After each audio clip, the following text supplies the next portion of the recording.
A very good evening to all, brothers and sisters in the Dhamma.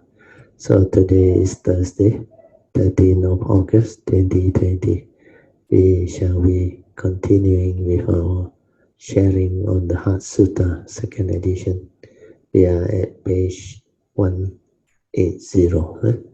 So you, as usual, have our half an hour of awareness-based meditation. The posture is up to you. It can be in any posture. You can sit cross-legged, you sit.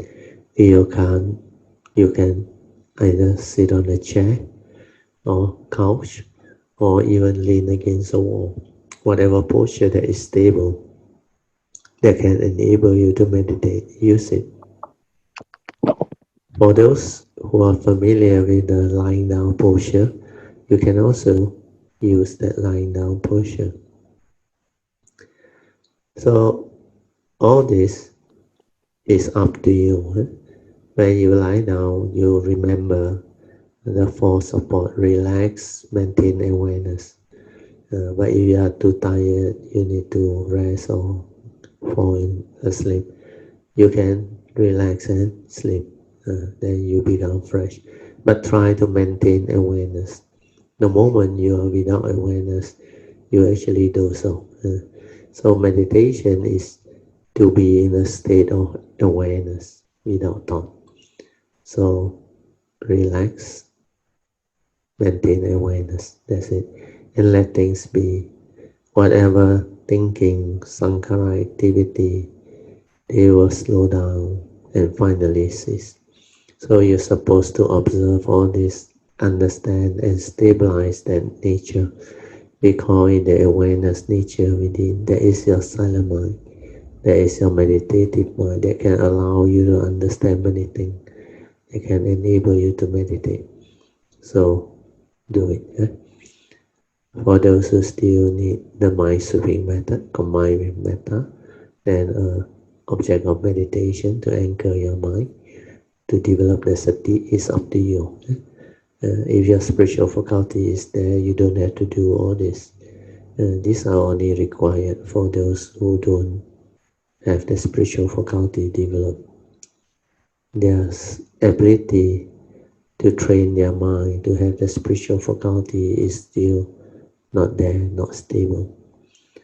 And it's also sometimes a good routine to pay respect to Triple Jam before you start your meditation.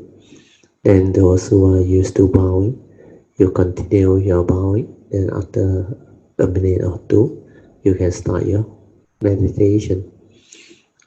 Then those who cannot settle down, you want to mindfully do the walking, it's up to you. And whatever that can allow you to train your mind to be in a relaxed state or inner awareness, use it.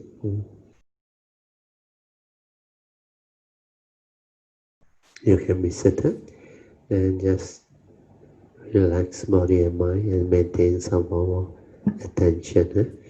Then we will continue from where we stopped, page 180.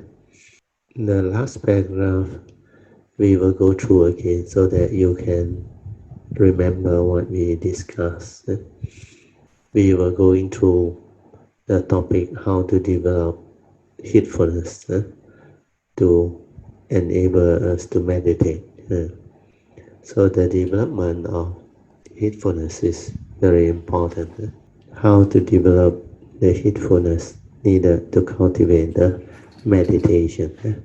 Then to decondition the heedless thinking, we use the mind sweeping method as a skillful means to train the mind to just feel and relax. No more thinking. As we sweep the mind through our body, starting from the forehead all the way down. This will allow the mind to naturally relax and calm down on its own. We can also combine it with the radiating of metta or loving kindness to develop the inner well-being and wholesome state of mind to enhance our meditation.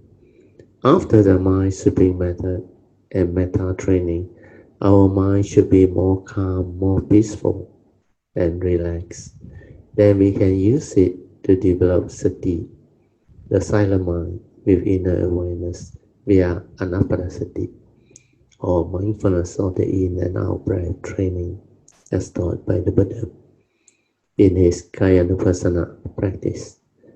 After that, when sati is already quite stable, we should move on to the mindfulness of the four posture, followed by sati sampajana or the daily mindfulness with clear comprehension training, as described in the Kayanupassana's 6 category of practices. Once sati is established, use it to cultivate the 3 turnings of the Four Noble Truths and the 4 foundations of mindfulness to complete the whole training. The real meditation, as taught by the Buddha, is the cultivation of the Noble Eightfold Path, leading to the cessation of all suffering or enlightenment in the here and the now. So this part is very useful. Then coming to Anapanasati, I need to explain a bit. Because Anapanasati is from the Pali word, as you know. Anapana is in and out. So Anapanasati is mindfulness of the in and out breath. So breathing in, you maintain awareness. Breathing out, you maintain awareness. Initially, when you are not used to it, you find it not so straightforward or easy, because you will come to realize that free mind, your natural state of mind, because it's so heedless with the mental hindrance, split second, you are lost in thought. You cannot maintain that mindfulness of the in and out breath before you even can do it or recall doing the mindfulness of the in and out breath. Your thought wanders off.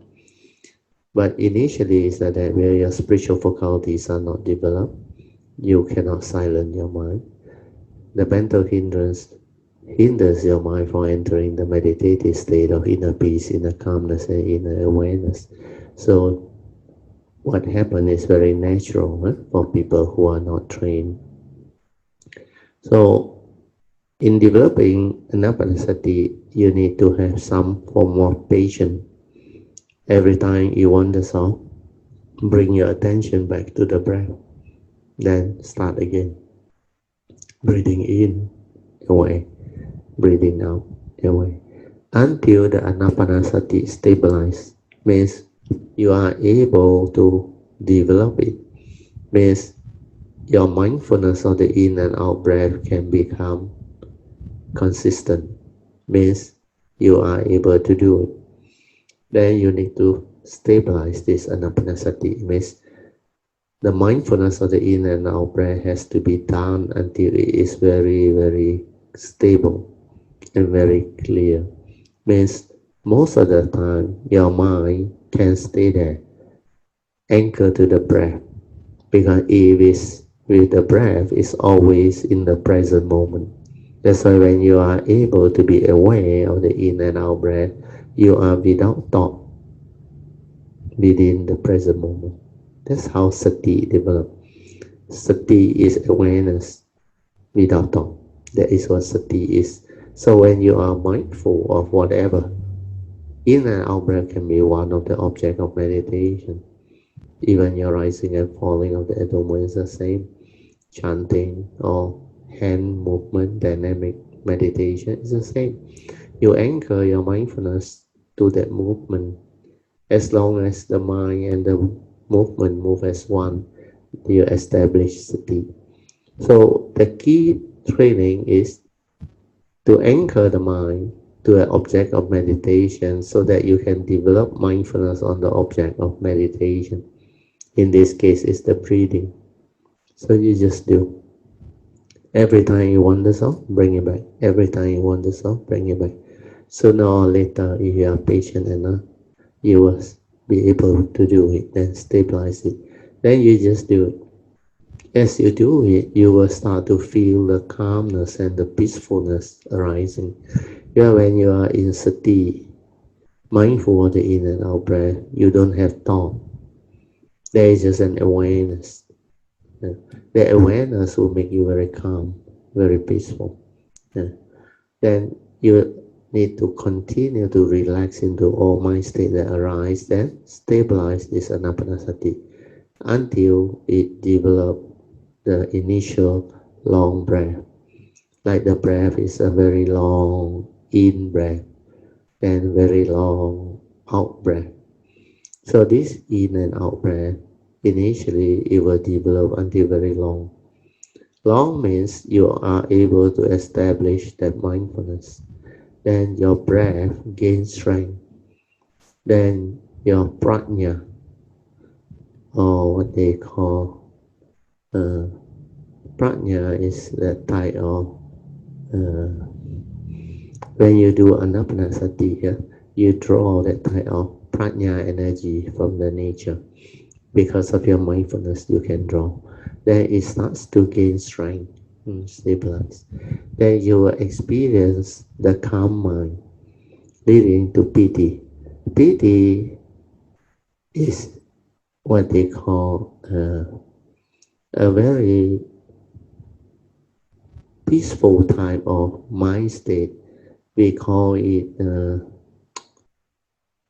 the calmness that arises through training the mind to be aware, mindful, without thought. And this is what they call the spiritual calmness or spiritual peacefulness. And sometimes they call it rapture. Rapture because it's like make you feel very good, like it rapture in your mind. Uh, so you will be able to experience it most of the time if you are good in developing anapanasati, and it can come very fast. So as PT develop, you continue to relax into it and let it stabilize. Then later on, you will experience very strong bliss. They call it the blissfulness of mind, sukhang. So from piti, you become more refined. You experience sukhang. When you experience sukhang, you feel very good. The breath like very slow, very long, and very calm. Then when you are used to it, this anapanasati will continue to develop. But when sukha arises, don't attach, don't cling, don't every time look for it. Just understand these are natural, dependent, originating state of mind, condition arising, causal phenomena. When there is condition for it to stabilize, it will arise. And when it arises, you relax into it, it will become more and more quiet, more and more quiet. Then after you are able to relax into it and allow it to be, then this anapanasati will slow down until your breathing become very subtle, like normal breathing. It's like you hardly breathe, but actually there is still breathing, very subtle. Then later on, you actually breathe internally. You no need to draw that breath, very subtle, shallow breathing. During that time, it's like you don't have a breath. It's like you find it very difficult to continue with the anapanasati. They call it the mind has become so quiet, so subtle, and so still. But because your mindfulness is not refined enough, not stable enough to detect it, so at that time, most people who don't understand cultivator, they fail to progress. They get themselves uh, entangled and stagnate there. What happens is when you reach that state of subtle breathing, don't panic. It's a good sign. In fact, it's a sign of good progress. So what you should do is just let it be. Stay with the silent mind, awareness. Maintain awareness. Don't do anything. As long as you maintain awareness, that free mind that is just aware, will become mindful again on its own. So when that happens, it means the mind has entered sati, means the mind doesn't need anything to hold it, no need the breath. Then when that mind has entered sati, you realize wherever that mind is located, it becomes very sensitive. That mindfulness become more refined. Then all of a sudden you realize the very subtle breathing also you can detect them. It's like you can stay there. During that time you will be very calm, very peaceful, very quiet, very still. And there is this awareness within. Then the movement between awareness and the thinking is very clear. You can see them. So continue to stabilize it, silence everything, and let it stay there. Then after that, your mind that has entered sati technically don't need any object of meditation to be in the state of awareness. So whatever method and technique you use is the same, even rising, falling. When it becomes very subtle, don't do anything. Don't go and do sitting, touching. Forget about it. Don't verbalize anymore. Just silence your mind and stay there until mind enters sati, until it's stabilized. Then after that, your sati like magnify. Any slightest movement, you can detect them. Uh, then whatever activity, you silence your mind and you move this awareness to whichever place within your body it can detect. You move it to the heart, it can detect the heartbeat. Then it can also detect whatever vibration there is within the area, even your brain, everything. You can play with it and find out for yourself. Especially you doing lying down meditation, you can move the awareness. You can just let it run. And wherever it like locate itself, you just let it be and silent, be with it. Then this awareness nature will start to grow, will start to stabilize. Just away, away, away. Don't try to know. Then your meditation will progress. So this is how you can actually develop it well. So most of the time,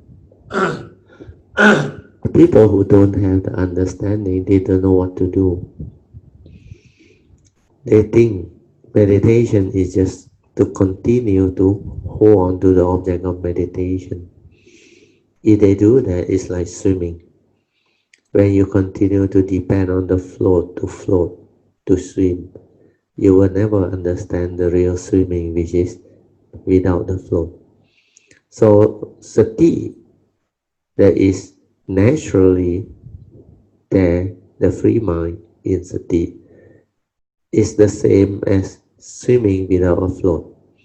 But if your sati needs something to anchor, it's like you are holding on to something, like you are assisted by a float to stay afloat. So it's different. So the real understanding of sati, the free mind, is when you don't need anything to anchor that mind. That mind itself is in sati. And when your mind is in sati, whatever you do is in sati. Every moment of seeing is in sati. Smell, taste, tactile, or thought process, they are all in sati. That's why their daily mindfulness become different. The specific phenomenal awareness, all of your senses, they become very different. Every moment of sense experience, whether seeing, hearing, smell, taste, tactile, or thought process, they are with sati. During that time, your daily mindfulness is very stable. All of your action and movement, your awareness is with it. Then specific phenomenal awareness, whether physical, mental, or nature's phenomenon, your mind can be with it. Yeah. So the trained mind that has stabilized, the mind that has entered sati is very different. That mind is ever mindful, heedful. So the training needs to be understood. and develop until your sati or mindfulness become very stable. Not until your daily mindfulness stabilize. You are most of the time aware and heedful throughout the day. Your meditation cannot take off. The real meditation only start when your daily mindfulness has stabilized. Yeah. So this part, make a note. Eh? Okay, we go back.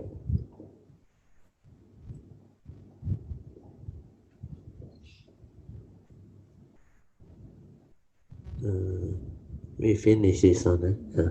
Okay, summary of cultivation. So 3.4, this is very important. First is to train the mind to be heedful. And I repeat, heedfulness has two parts. Ever mindful, constantly meditative, based on Dhammapada verse 23. So to be ever mindful, you need to train the mind to be mindful first. Then stabilize it to be ever mindful until the mind enters sati. Uh, then use that mind that is ever mindful to meditate, to cultivate noble eightfold path. Then you combine these two, you become heedful. You can do it throughout the day. Initially, your waking moments, you will be destined for enlightenment. Because according to the Buddha, Dhammapada verse 21, 22, 23, confirm all this. Verse 21 said, heedfulness is the path to the deathless. The heedful never die, whereas the heedless are as if dead, and heedlessness is the path to the dead. So with this understanding, we should be very, very determined not to be heedless. We should intend on heedfulness, like all the wise one, following Dhammapada verse 22. Distinctly knowing the big difference between heedfulness and heedlessness, the wise one will intend on heedfulness. And when they do that, they rejoice in the rhyme of the Aryas, means they are destined for enlightenment. The Aryas are enlightened beings, noble ones. So this initial training to be heedful is most important. All meditation must start from there. Otherwise, you are not doing it correctly. And to be heedful, you need to train your mind to be mindful first. Then stabilize it to be ever mindful until mind enters sati. Then use it to meditate, to cultivate noble eightfold path. Meditate means develop awareness to understand. Then the noble eightfold path, you follow it, it will unfold. Starting with right view with regards to what? Law of karma. So with the silent mind, meditative mind, ever mindful throughout the day, you develop the observation of life. You develop the understanding of what life is. Then you will come to understand what law of karma is all about. You can put it to test. You can investigate into it. It will stand up to investigation. Then you realize everything is dependent, originating, condition, arising, causal phenomena. Then there is this moral causation, mental intention involved behind every thought process. Every moment of sense experience, there is this content of consciousness that comes through the thought process. And within the content, the cetana or mental intention is the most important. So if you don't have right view, your mental intention is all with the evil roots of greed, hatred, and delusion. That's why right view is most important. And when you understand that there is this law of karma, following the advice of the Buddha, you have to make sure you take care of karma. Where the Buddha said, you have to reflect every day. We are all born of karma. add to our karma, conditioned and supported by our karma. We are what we are because of our karma. So our entire life depends on karma because we are born of it. We inherited all of it. Then we are conditioned and supported by our karma every moment, every instant. Then we are what we are because of our karma whenever we arise in a form of mind. So all this understanding will drive us to have the right view to cultivate. Means if karma plays such a great role in our life, what must we do? We must take care of karma. And how do we take care of karma? We need to follow the advice of the Buddha to avoid all evil, do good. Because law of karma is you reap what you sow. You reap the fruit of evil, then you will suffer. Do good begets good, do evil begets evil. You plant the seed of wholesomeness, you will root the fruit of wholesomeness. You plant the seed of evil through heedlessness, you will reap the fruit of heedlessness or evil.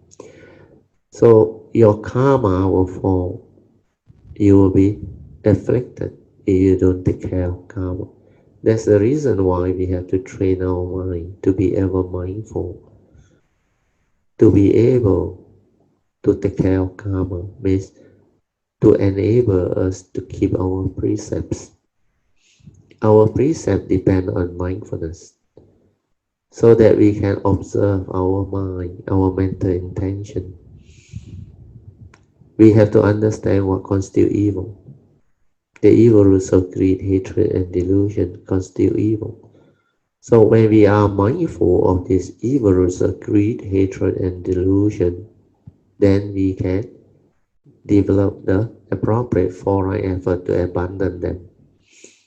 Whatever wrong thought, wrong speech, wrong action that has a reason, we can arise the right effort to abandon them. And there are 5 ways to do it. Then after that, when you have developed the understanding and the wisdom, you can be mindful, and at the moment when you are aware with the understanding, you can arise the second right effort to prevent the wrong thought or wrong speech and wrong action from arising.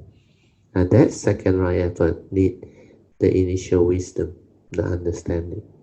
But when you see it clearly that these are evil roots that condition evil activity, make you evil, cause your karmic nature to fall, cause you to develop negativity of karmic, then your life will be affected. So if that is not what you want, you better wake up and determine to avoid all evil. Determine to cultivate heedfulness, to be aware, to be mindful, so that you can handle life. Then the third right effort is the development of wholesomeness, cultivation of the right thought, right speech, and right action that are still not in you. So you have to reflect, contemplate, and develop the ability to understand what constitutes right thought, right speech, and right action. And from there only you can arise the right effort to cultivate them one by one. Then the fourth right effort is to refine upon whatever right thought, right speech, and right action that you have developed until it becomes very complete. Means you are able to refine and perfect it until it becomes part of you. It's like the virtue in you. So this four effort is the beginning of purification. Initially is to purify your conduct, your morality, sila visuddhi. So when you can do that, then only you can move on with your cultivation. Without the purification of sila or morality, you cannot take care of karma. You cannot have the good condition to cultivate, to meditate in the good life. So the beginning of change is the beginning of cultivation of sati, mindfulness, leading to heedfulness, followed by the purification of morality. means the four effort that I taught you just now, starting with right view. And right view, the first one is always law of karma. So understand all this. Yeah. Then how to avoid all evil? The Buddha said, keep the precept. So precept is very important. Sila Visuddhi, purification of precept or morality, starts with having the mindfulness to keep your precepts. You look at the precept, the way it is worded is very beautiful, very profound. The Buddha said, we undertake the training rule. He always say training rule means you are training yourself to abstain from what? First precept is to abstain from killing fellow living being. Yeah. But you can also add in causing harm and killing of fellow living beings. Even causing harm is bad enough, the karmic. And of course, causing suffering and misery will be worse. And suffering can be mental suffering, misery, physical suffering. So this word Panatipata Veramani Sikapadang Samadhiyami, the last few words after Panatipata. Veramani Sikapadang Samadhiyami. This one is repeated for all the 5 precepts. The meaning is we undertake the training rules to abstain from Panatipata, means killing fellow living being or causing harm or suffering and misery to fellow living beings. So this training rule is very useful, very important. Then Adina Dana Veramani Sikapadang Samadhiyami, the second precept. So we undertake the training rule to abstain from stealing or misappropriating or taking things that don't belong to us without proper permission. Means you didn't do it the society's way or the nature's moral standard. This is to avoid selfishness, craving, desire, possessiveness, cunningness. So all these are the evil roots. Roots of all evil make you evil.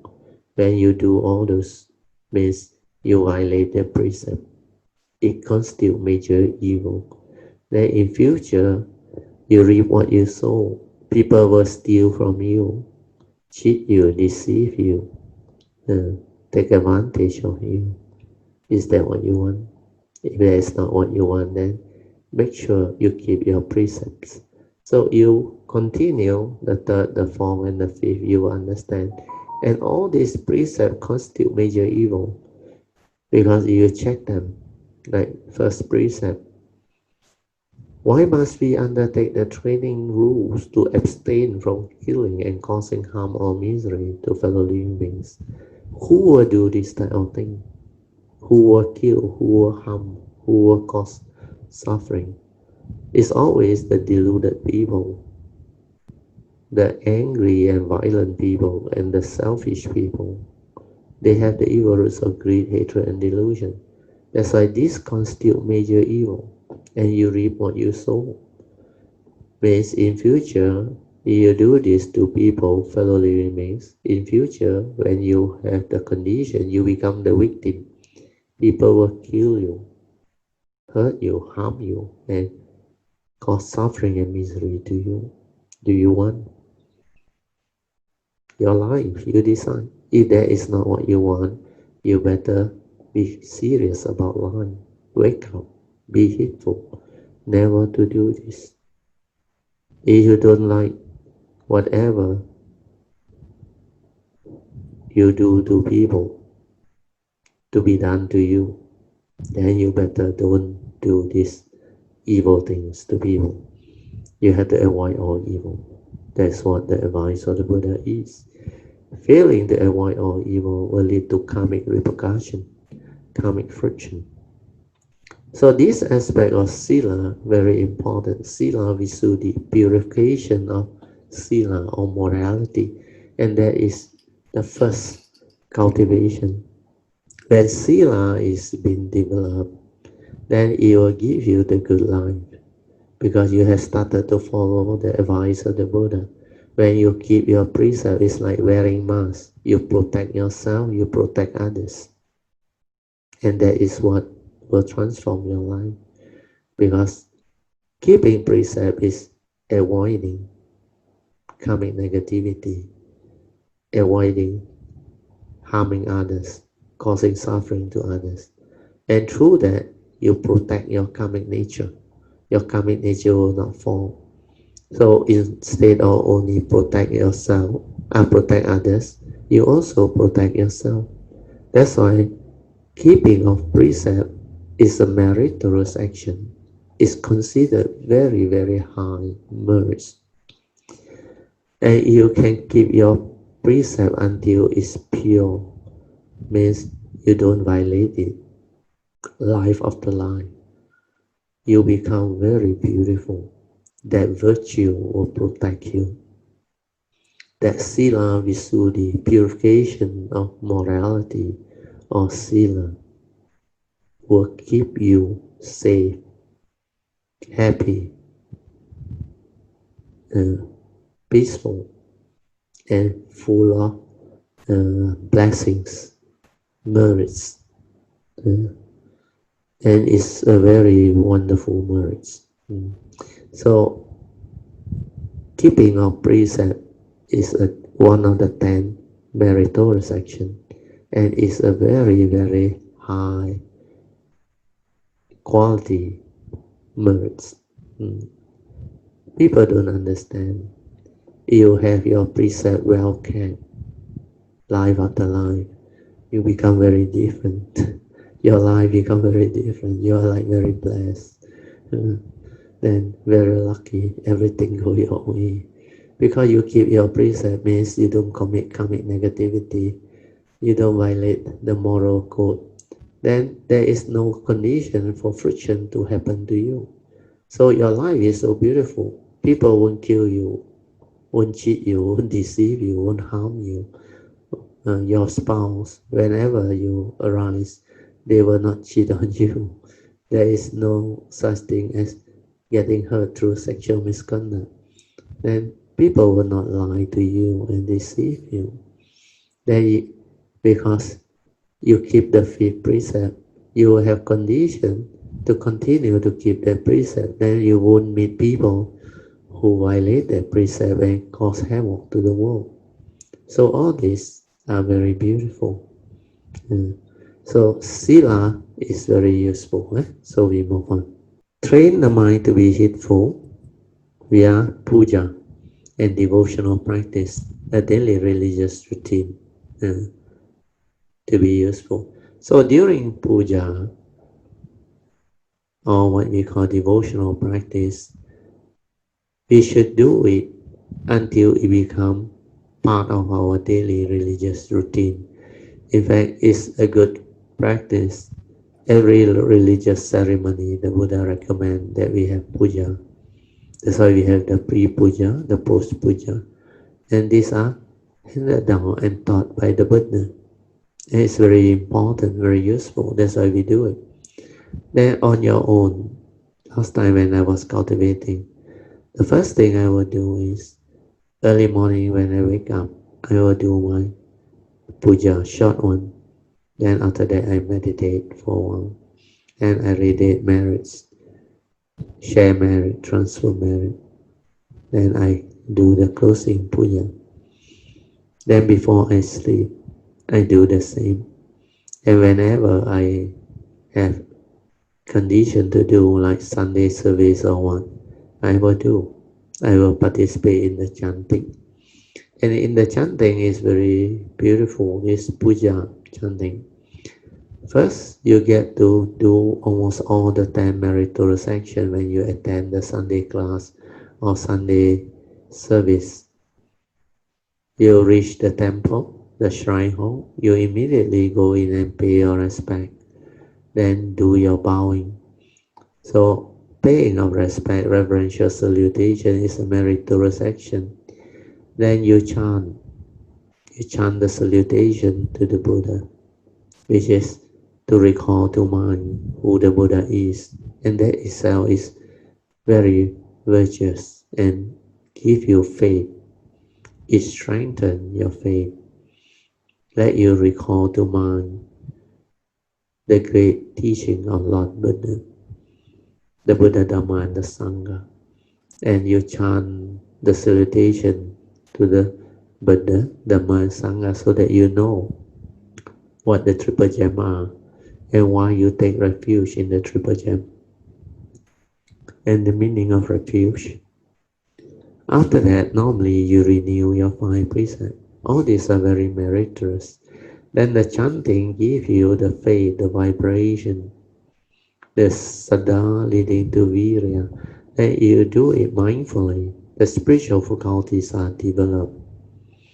So puja and devotional practice has this value. Then they also chant the significance of all the puja offerings so that you understand the deep meaning behind all these puja offerings, like the offering of clear water, incense, uh, candle lights, uh, then fruits, uh, flowers. They have different meanings.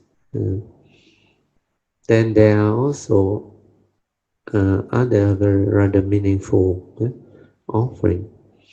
Sometimes they offer robes. Sometimes they offer requisite to the monks. So all these are offerings. And when you do it mindfully, with awareness, with sati, with understanding, puja can be very meaningful.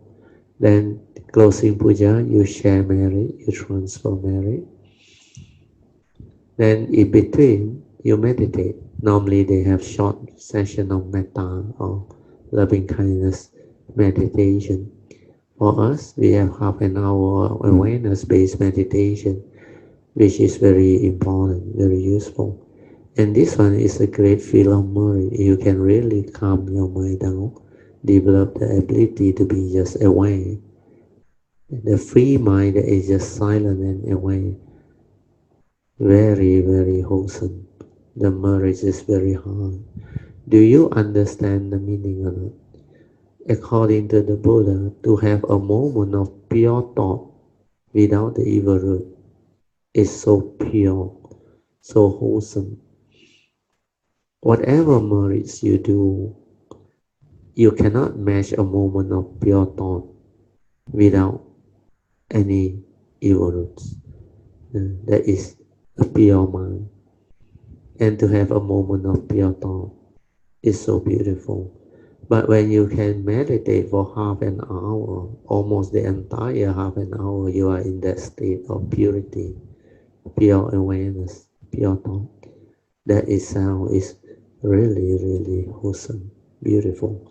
That's why one session of our Tuesday class or Thursday class or even Sunday sharing is wholesomeness is beyond what you can imagine.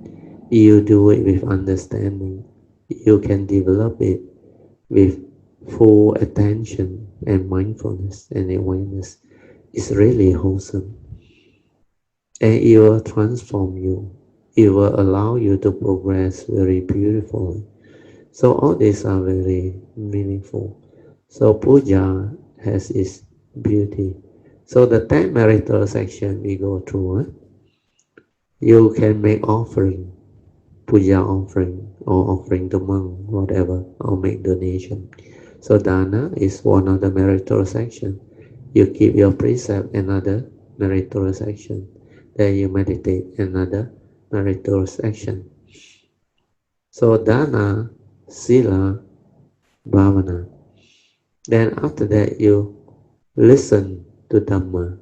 It's also meritorious action. Then you straighten your view. It's also another meritorious action. Then you share merits. You transfer merits. Then after that you can develop what they call service to the community. Come back already. Yeah. So everything will fall into place. So If you do all this with understanding, you get to perform the 10 meritorious action almost every session throughout the day. Then when you continuously develop this cultivation as a religious routine, you become very different. You become very, very wholesome, and your cultivation will take off. Because it's very beautiful, the 10 meritorious action, and with the awareness-based meditation that you can develop through this cultivation and understanding, you will really become very beautiful as a cultivator. That's why what we share here, what we learn here is so different from normal teaching that you see elsewhere. It's not really easy to have all this. So you should rejoice with your good affinity with the triple gem and your good karma. So make full use of whatever you have. So when you can integrate into a religious routine, you become beautiful. Then whatever you do after the puja, you determine to be aware, develop daily mindfulness. Everything you do, whether you are at home, doing your household chores, or preparing yourself for breakfast or whatever, or even preparing yourself for the day where you need to go to the washroom, clean yourself up, brush your teeth, uh, bathe or whatever. Uh, then answer nature's call or do your whatever household chores. Do it mindfully. Uh, then whatever you do throughout the day, if you can be mindful within your home environment, that is a very good beginning. Then after that, when you come down from your upstairs or whatever, if you see your altar, pay your respect mindfully again. Then go for your breakfast or whatever. Then after that, you need to drive to office.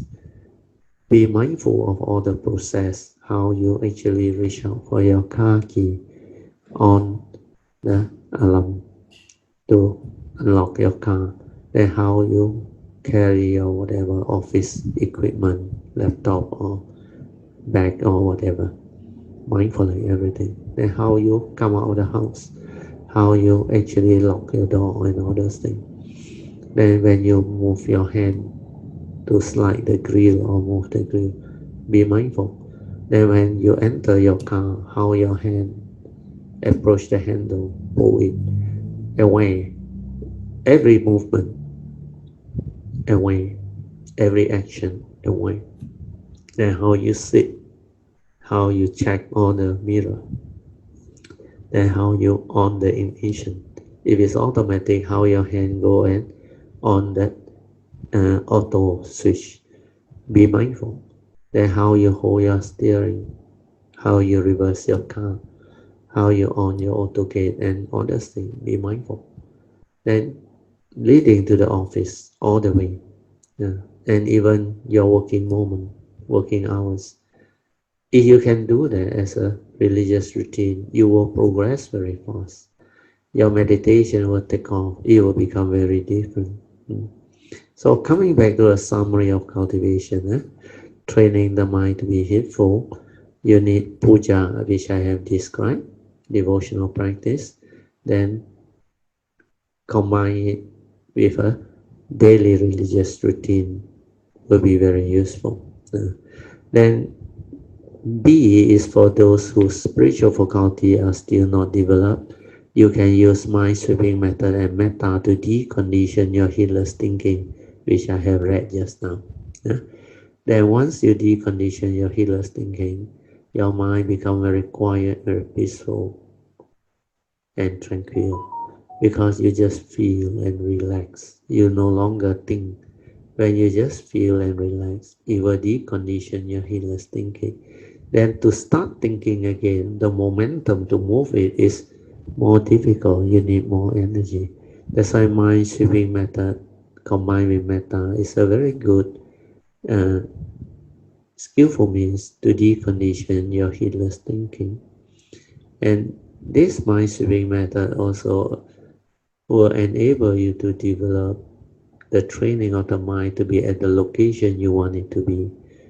When you want it to be at the forehead, it will be there. Means away there, relax, silent. When you just relax and away, you don't think. So you sweep it down, relax, away. From the forehead down to the facial muscle or eye muscle, then facial muscle.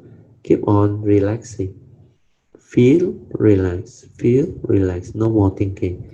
So after about 5-10 minutes, you will decondition your entire heedless thinking. Then your mind like become very quiet, very still. So that is a very good training. Yeah? Then when you do metta, it bring about inner well-being. You wish well-being to yourself and to all others. May I, this body and mind of mine, be well and happy. Be well and happy. Then you extend it to your loved ones, then to all beings within the vicinity and the entire nation. Then slowly to the planet, then the solar system, the galaxy, and the Milky Way, and the whole universe. So all this will bring about the training of the mind to be aware, leading to inner peace and inner well-being. Then after that, to stabilize this mindfulness, you can try anapanasati if you are used to it. Otherwise, whatever skillful means that you have, you can try it. And the easiest way is to follow the four support for awareness-based meditation. Just relax, silence everything, and maintain awareness for as long as you can. The third support is 24 hours for as long as you can. So first support is relax. Whatever happens, relax into it. All mind state, relax. Feel yourself at ease. Then maintain awareness. Means don't think, don't do anything, don't try to know. Just maintain awareness. Just aware, finish. Aware, finish. Whatever tactile that arises through the senses, aware, finish. And whatever sankhara or thinking, if it's still going on, let it be. Do not fight it, do not control it, do not want to suppress it or stop it. No, just let it be. Then it will slow down. It will slow down. It will lose its momentum. The very flowering of that thought is the very ending of that thought, because it needs energy, thought energy. If you don't give it any meaning, it will not be able to continue. So see that sankhara activity slowing down until it becomes very quiet and very still. Then you will understand what your true mind is. It will return to its original state of tranquility, stillness, the silent mind, before the stirring, before the reaction of mind, before the sankhara activity. So you need to realize your true mind, your original mind, before the arising of heedless thinking. So all this is meditation. It becomes very easy and very beautiful. So you can try whatever. If I find the four support easiest, instead of the method and technique, but it depends, because some people are more suited to certain type of object of meditation, that they could have done it for a long time, maybe past life and sometimes this life also. So you can use it, no harm. But if you have developed the spiritual faculty, your mind is in the meditative state straight away, then the four support is the easiest and the fastest. It takes you to the true mind straight away, silent mind. You avoid all the thought-based meditation. You just relax, maintain awareness, and the mind settle down. And the mind will go back to its original state of stillness, tranquility, and awareness. That is your true mind. Realize that, stabilize that, stay with it, and use it to meditate. So that part, which is anapanasati, is C, or the four support, or whatever skillful means. Then after that, you continue the training by doing the mindfulness of the four posture. This one is a must because the Buddha actually advised the monk in the Kayanupassana training. After anapanasati means train your mind to be aware and mindful, you should develop the second category of cultivation of Kayanupassana, which is mindfulness of the four posture. Means standing away, sitting away, walking away, lying down away. Then after that, mindfulness and clear comprehension of all action and all movement in the present moment, or daily mindfulness with clear comprehension training. So this daily mindfulness technically is to connect all the intermediate action and movement between the four posture to make it into a complete daily mindfulness training. So D and E is a must, daily mindfulness cultivation. That's why after your morning puja, when you wake up or before you sleep, in between, you have to cultivate this daily mindfulness awareness. Then once hit full already, means you are able to train your mind to be ever mindful. Then use this mind that is hitful, to cultivate the Noble Eightfold Path, or the three turning of the Four Noble Truths, which finally accumulate into the cultivation of mindfulness of the Four Noble Truths, which includes the Fourth Noble Truth, mindfulness of Noble Eightfold Path. So, three turning of the Four Noble Truths, followed by the four foundation of mindfulness or Satipatthana practice, will complete the whole training. So this one, once you understand the summary of cultivation, you can do it. So to meditate, to cultivate is very easy if you are guided by all this understanding. So training the mind to be heedful is a must. To be heedful, you need to start with mindfulness. Stabilize it to be ever mindful. Then develop the spiritual faculty through the puja, devotional practice. It also includes the training of the mind to be mindful, the cultivation of the 10 meritorious action. All these are very, very beautiful practices with a lot of wholesomeness that it let you understand who is the Buddha and how important his teaching is. That's why you can develop the faith, Sada, Virya, Sati, the urgency and all those things. And all the essential Dhamma that he has taught you, they are all inside there. And the chanting has a lot of beautiful Dhamma for you to learn.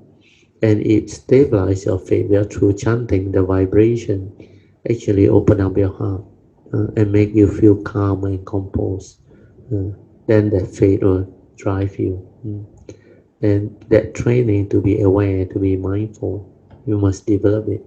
That's why mind sweeping method followed by metta, anapanasati, or the four support of awareness-based meditation, then daily mindfulness. Then after that, cultivate Noble Eightfold Path, three turning of the Four Noble Truths, the four foundation of mindfulness. That will complete the entire cultivation. Okay, with that, we move on to the chart. This chart is very important and very comprehensive.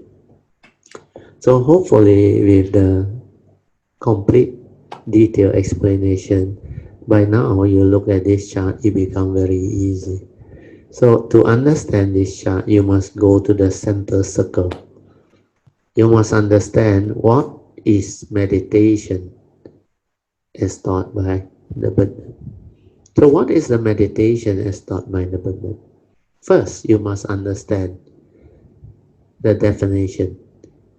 Meditation is to decondition one's heedless thinking. We are training the mind to be heedful.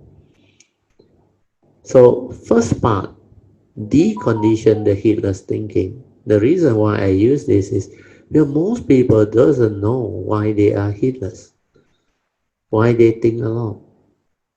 And the reason being you don't have the spiritual faculty.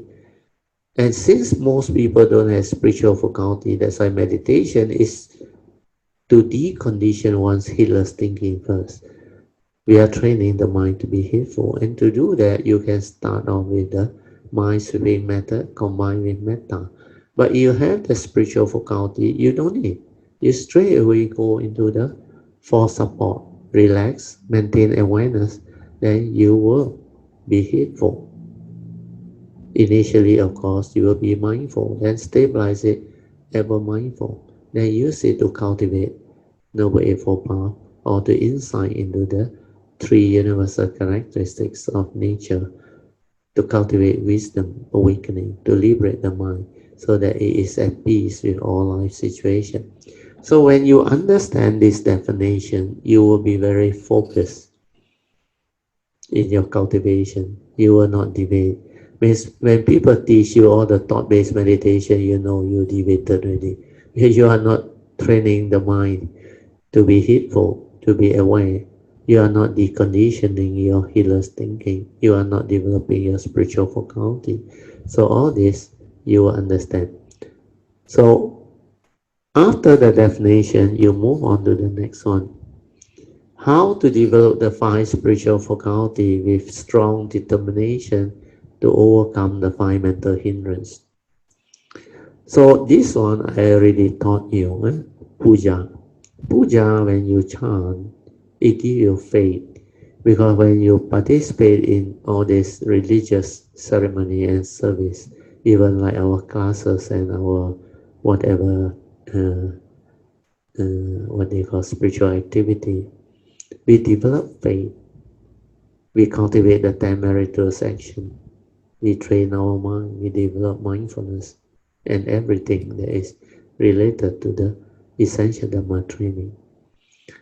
So once you understand who the Buddha is and how unique and special a being he is, your faith in him, the first spiritual faculty, will be unshakable.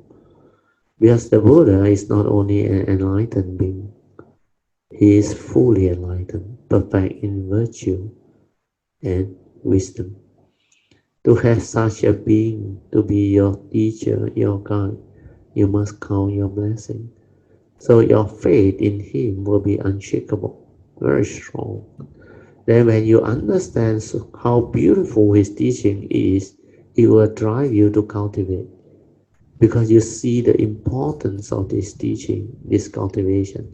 Without this teaching, you will suffer. You will be heedless. You will entangle your life. You will become afflicted, miserable. So Saddha Virya can be developed easily. Then when you know this is important, the next training is to be mindful. All your puja activity lead to mindfulness. Your religious routine lead to mindfulness. So this way of training, formal meditation and informal meditation, will stabilize your sati. Once your sati is stabilized, you become ever mindful. Then that state of mind that is ever mindful will develop samadhi, the stability of it. Then with sati and samadhi, the third and fourth spiritual faculty, you can see things as they are and awaken or develop the panya or the wisdom. So the five spiritual faculty, the moment they are there, it will help you overcome the five mental hindrances. So you have to develop the five spiritual faculty with strong determination. You see the importance of this. Then the next thing to know is to come down here to understand what are the five spiritual faculty. So like I have gone through with you, Saddha, Virya, Sati, Samadhi and Panya. The English equivalent is there. Faith in the Buddha and his teaching, spiritual zeal or tenacity or resolve. Then sati is mindfulness or awareness. Then samadhi is the collectedness and unwavering mind, or the sati that is very stable. Then panya is wisdom. Then you also need to know what are the five mental hindrances so that you can be mindful of them. When the mental hindrances are there, means you know your spiritual faculty is not stable. So what are the five mental hindrances? They are sensual desire, ill will, sloth and torpor, restlessness of mind, and skeptical doubt. Means you don't have the faith, the confidence. You don't have the understanding. That's why you start to doubt. So once you have all this understood, meditation become very easy. So the technique to do it is like what we went through. Puja, mind sweeping method, combine metta, anapanasati, four posture, daily mindfulness. Then use this heedful mind to cultivate the three turning of the Four Noble Truth and the four foundation of mindfulness, exactly as per summary. Then the final result is this one. This one is the final result. This part. Always remember, meditation is about realizing the wisdom to be at peace via accepting the reality of the moment. All the other thing is a deviation. You meditate not to become famous, egoic, to develop psychic ability, special ability. No, it's to develop the pure understanding, wisdom, to liberate the mind, to be at peace with all things, anytime, any place, anywhere, under any circumstances. So this will cover the whole spectrum of meditation. Then you can move on to the last three at the bottom. So the way to do it is, after you have developed the training of the mind to be heedful, you silence your mind and maintain awareness throughout the day. Then this daily mindfulness with the silent mind in full awareness means when you are heedful throughout the day, it has the ability to insight into phenomena, into the three universal characteristics of anicca, dukkha, and anatta, to realize the unreality of the five aggregates of form and mind. Means they are dependent, originating, condition arising, causal phenomena, no reality, not a permanent, unchanging entity. That's why the universal characteristics of anicca or impermanent. Then when you attach and cling and want things your way, which is not nature's way, you suffer when you cannot get what you want. Because all this happening in the universe, they follow nature's law. That's why it's dependent, originating, condition arising, cause of phenomena, all following nature's five pancha niyama, universal order of nature. Especially the three spiritual universal order. Law of karma, karma niyama, law of mind, chitta niyama, and law of dhamma or truth, dhamma niyama. Go back. I just finished that one. So after that, you have to move on to this side. So this side insight into the three universal characteristics. Then you come to this side. This side is where you do your puja offering, your puja. So this is to develop the five spiritual faculty to overcome the five mental hindrances like I have taught you just now. Then you train yourself with the mind sweeping method to decondition the heedless thinking through feeling and relaxation without thinking. Then if you want to combine with metta, you can. Then when you do this, you will be able to actually train your mind to be initially just aware without thought. Because when the heedless thinking is no more there, it's just aware without thought. But the problem with most people who do this mind sweep method is, after that you don't do, the heedless thinking come back. Because not stabilize it. So to stabilize it means you move on to the next box. You come on to here. So this one is how to develop heedfulness. You have to cultivate kaya anupassana via anapanasati to stabilize it. Then the daily mindfulness of four posture and daily mindfulness of all action and all movement in the present moment. followed by clear comprehension, sati sampajana. So this is how you do it, the complete training. So when you understand this chart, you will understand what meditation is. Okay, so we at least finish this chapter 35 and 36. What's the time now? Oh, still early, 9:52. Okay, I will continue with lesson 37. We start lesson 37. Lesson 37, page 183.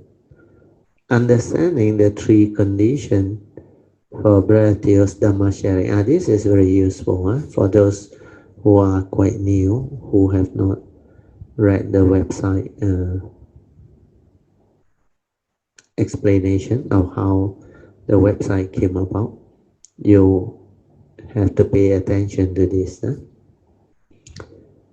In order not to arise any unnecessary misunderstanding or karmic consequence, Bharatiya had been reluctant to share his Dhamma understanding until about 9 years ago. That was when this book was first published, the first edition. 9 means the year 2013, because I started in 2004. I was invited by Sister Yun Chan. So this book was written in 2013. So now you add 7 more years, it's 16 years ago. When he was approached 3 times by a very sincere sister of the Dhamma, she is Sister Yun Chan, asking him to share his rather good understanding of the Dhamma. Bharatiya then contemplated and finally consented or agreed to share the Dhamma, but with the following 3 conditions. So you listen. I say initially call it a Dhamma sharing instead of a Dhamma talk, because a talk could be like a one-way traffic, not offering any chance of having a fair discussion to clarify matter from the audience. Also, sharing means there is no authority over one another, and as Dhamma friends, we are here to share our understanding of the Dhamma with mutual respect for each other's cultivation. There is, I respect you for what you are, and hopefully you can also respect me for what I am. So that's the first condition, which is very good. So that's the reason why I always share, I always address the Kayamita as our class are all Dhamma sharing, because we are Kayamitas. Kayamitas are Dhamma friends who walk the path of Dhamma. We cultivate together, we share Dhamma, we have our fellowship and do all those things that Kayamitas do. The second condition is no right and no wrong. If it is beneficial to you, use it. If it's not, have an open mind, because we are not here to argue about right and wrong. Right and wrong is just a relative measurement or opinion as expressed by someone according to their views and opinion, and it's not something absolute, means absolute truth. As such, it is not beneficial at all. If we are not careful, it may lead to unnecessary misunderstanding and argument. So to avoid all this, we have an open mind. No right, no wrong. We just share understanding. We respect each other. Then number 3 is to have an open mind to listen attentively and take or make use of whatever that is useful and beneficial to progress along the path of Dhamma. Also, do not quote me, because it is very dangerous. If you quote me based on what I said without understanding what I meant, it can get both of us into unnecessary trouble. So this one you find out yourself. So my advice is just say, Brother Theo share with us his understanding of the Dhamma, which we have come to appreciate a lot, because the Dhamma, which is very difficult and profound, which is a very difficult and profound topic, can be made so simple and taught to us with such clarity that we can so easily relate it to our daily life. As always pointed out by Brother, according to Brother, life itself is a meditation, and life itself is where the Dhamma is, and life itself is our greatest teacher. Then Brother always said, truth is everywhere in the midst of life and nature. So why can't we see? For those who see, they always see. So this one, hopefully people can understand. Huh? When I say truth is everywhere means the universal characteristics which are the truth. They are everywhere. Anicca, dukkha, and anatta. Why can't you see? For those who see, they always see. If you are not mindful, you don't have the understanding, the clarity, you cannot see. If eyes, you cannot see. You are still like blind. To see, you must have the silent mind, sati, awareness, to insight into phenomena, uh, to awaken. Then after that, you always see. Yes, the characteristic is everywhere in the midst of life and nature. Every moment, every instant, you see them. Everything is just like that. Not until you have that wisdom, understanding, and ability, stability of mindfulness, you can never understand what I shared and said.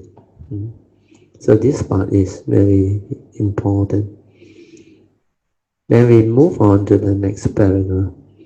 Wisdom cannot be learned or taught where it's not a rigid knowledge. Wisdom needs to be awakened to or realized because it's an overall understanding. Dhamma is about realization, and it can only be understood by the wise, each for themselves. No one else can understand it for us. At different level, wisdom is realized differently. You can understand the deep meaning behind the Surangama saying, perception of form is consciousness, whereas its non-perception is wisdom. This is the most beautiful. Huh? Then you would have some form of wisdom, born of understanding the mind Dhamma. For everything is conditional arising, dependent originating, and mind make ade, so not so real. It is only the mundane mind creating the phenomenal world through its own mental perception and consciousness, like the following Zen proverb or sayings. So 1.2 are the three levels of seeing. Kan San, Su San. This is the first level of seeing, mundane seeing. Then the center one is Kan San, Pu Su San. This is the direct seeing. So mundane seeing is when you see the mountain, the mundane people will say, yeah, there is a mountain. But when the enlightened one, through the direct seeing, when they see that thing, there is no word, no concept. So he said, where got mountain? No mountain. Mountain is not mountain, or mountains are not mountain. So kan san, pu si san. Then the third level of seeing, mountain are mountain again, because you are able to see things as they are. Means the reality is such. If a non-enlightened being see, it will be mundane seeing. If the enlightened being see, it will be direct seeing. That's why seeing things as they are. So the third phase of seeing, no more argument, no right, no wrong. Thing is just the way it is, suchness seeing. Yeah. So first you see mountain as mountain. This is conventional or mundane seeing. Then you see mountain as not mountain. This is seeing with the above Surangama saying or understanding. Because when you perceive that form, that is your consciousness perceiving. Whereas its non-perception is wisdom, means direct seeing. Where you don't perceive anything, you see things as they are. There is wisdom. That's why the mundane uh, seeing is concept, knowledge, not the direct seeing. That one can never awaken. So that saying under the Surangama Sutta is so beautiful. Perception of form is consciousness, whereas this non-perception is wisdom.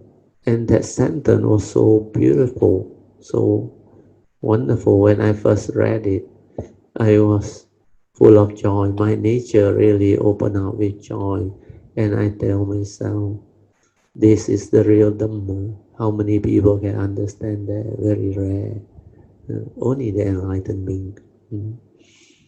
And finally, you see mountains still as mountain again. This is suchness seeing. This is seeing things as they are, suchness seeing, with understanding that everything is suchness, or what is. So you are able to accept things as they are, hence able to accommodate both the conventional and ultimate reality to live life with wisdom and understanding. Means you can accord and flow, no more problem, no need to end up with right and wrong, all these things. So this aspect is the most beautiful. Yeah? Okay, I think we stop here. So we stop at 1.3. Yeah? 1.3. Oh, 1.2. Huh? So we will continue with 1.3 later. So maybe we open up for reporting on meditation and Q&A. You can ask me whatever question you want. It can be based on the meditation or the teaching, the Dhamma. Selena. Selena. Okay, Yeah, Selena. that's I want to ask you, just how I form meditation. Uh, Uh, you Meditation, can, your again, mic is very, uh, okay. yeah, Can you speak clearly? actually on the form meditation. So far as I was meditating the time, I can hear the sound very clearly, like the washing machine being, the washing turning around. Okay, And yet so I, what is the very, question? What is your question? my question is that I can, even though I'm meditating now, I can hear the sound outside. Yeah, mean external and internal. Yeah, I got you. You can hear the washing machine sound when you meditate. So what is your question? Do you have any question? I'm not disturbed by this. I'm aware It, that it's not only you are disturbed by it or not. Do you have any question? What is it that you want to know I want to based on know. what you have reported?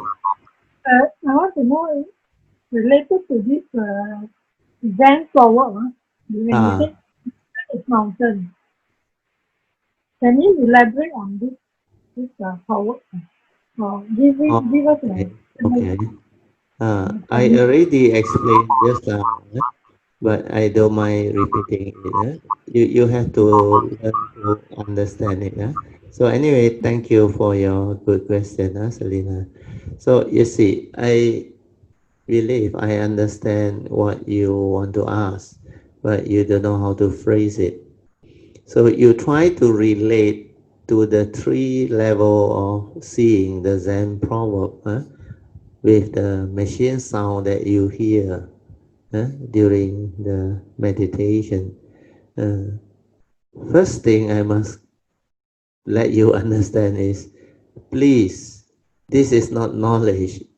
The three level of Zen seeing proverb is not a knowledge. You don't go and relate to that meditation hearing that you try to act like uh, you hear that washing machine sound means the concept is there, mundane hearing. Then the next level, you think you don't want to use the word. You think just that thing without word. No, that is just knowledge. You are trying to relate with knowledge. Then the third level, you say, oh, washing machine again. I can accept it. No, even when you say it doesn't affect you, that one got no meaning, because all this is knowledge. So always remember what is meditation. From the chart just now I show you, you start from there. Meditation is to train your mind to be heedful, to be aware first. Then stabilize it. Are you doing that? That is more important. Instead of hearing this, hearing that before your sati come in, before you are heedful and aware, no point. Because all this is thought-based meditation. You are really wasting time doing all those things. So what is important is stabilize your sati. That's why I want you to report your meditation. And I realize a lot of people are still caught in thought-based meditation where you're so conditioned and you like to use thinking, knowledge to believe this is what you understand from the teaching. Then you try to relate it to the thought process. If you do that, you will never progress. That's the reason why I say you can only meditate and progress when you have developed the ability to be aware, ever mindful, heedful, silent. So just do that training first. Then your meditation reporting will be completely different. You will hear differently. You will report differently. You will have joy like Pochen Deo. You will understand what the thing is. It's very different, Selina? I hope you can get what I mean. Can understand? Yeah, thank you. Ah, Sadhu. very good. Thanks for your question, Sadhu. So it will help other people also. Always remember, be focused. Means understand what is the meditation as taught by the Buddha. So meditation is to decondition your heedless thinking, where most people are heedless with the mental hindrance. So do you do that? Then after that, stabilize the awareness. So once you are able to do all this according to that chart, the summary that I given you, you will progress and you will understand what I mean, and then you will be able to see things differently, hear things differently. And then only the Zen proverb stand out. The Surangama Sutta, that sentence, perception of form is consciousness, whereas its non-perception is wisdom. That one becomes clear to you, based on wisdom, not based on knowledge. Knowledge, no use.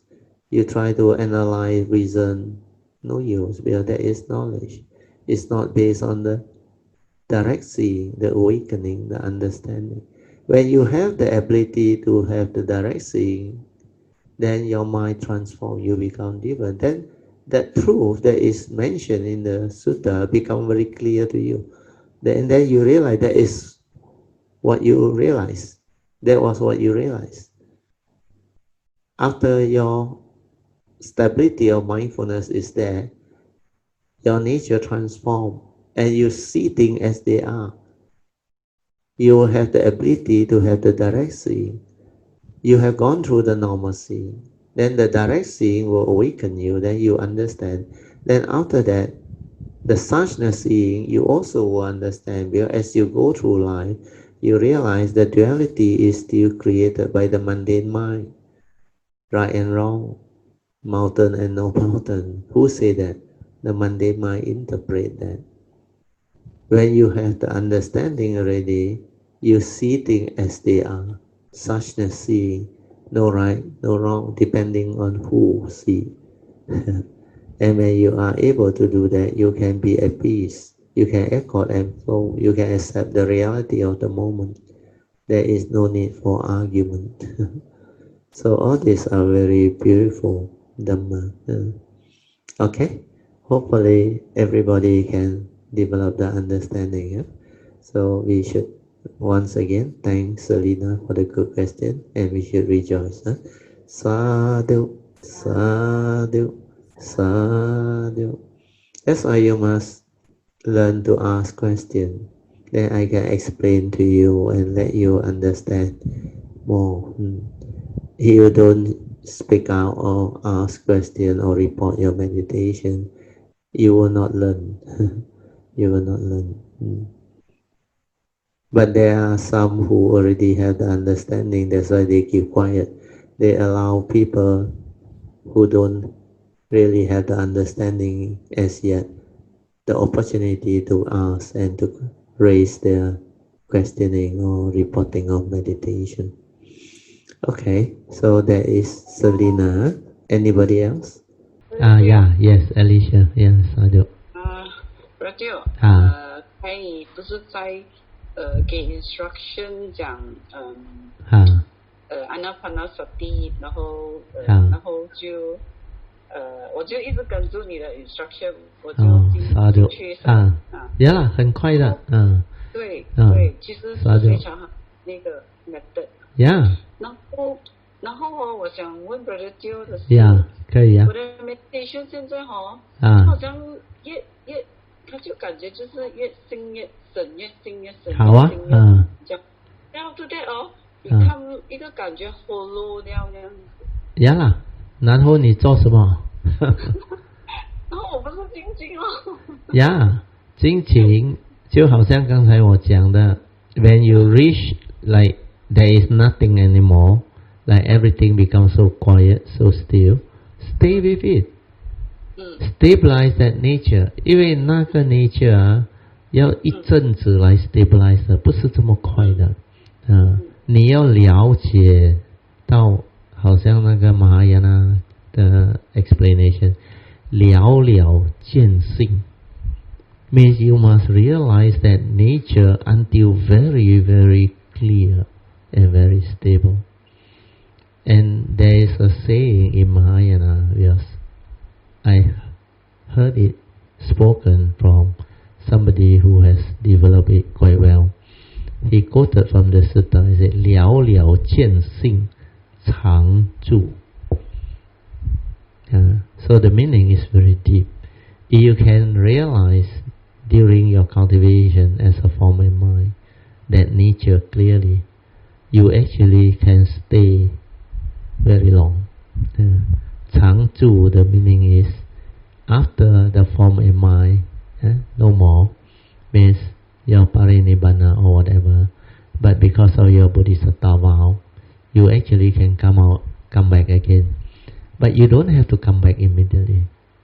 You can take a long rest.